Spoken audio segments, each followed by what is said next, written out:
E bucuroasă. Lucas.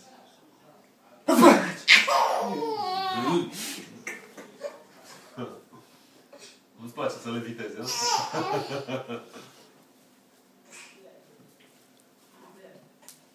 Lucas, ia hai mai strănută. E îngeroi. Nu mai vrea tu.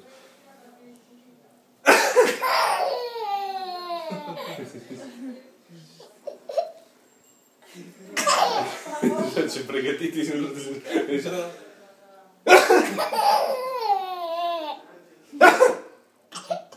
nu era pregătit încă. Lucas,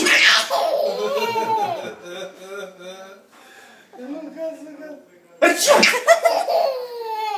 Ce-ți place asta?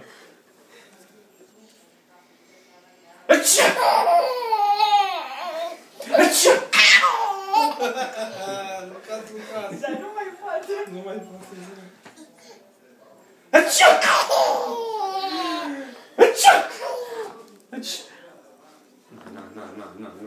Nu, unde vrei să urci?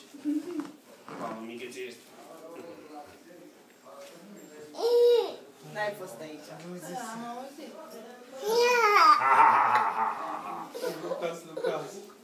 Uite cum după tine. Știu că-i venit. Bagă în seamă, bine. Bahar, bahar.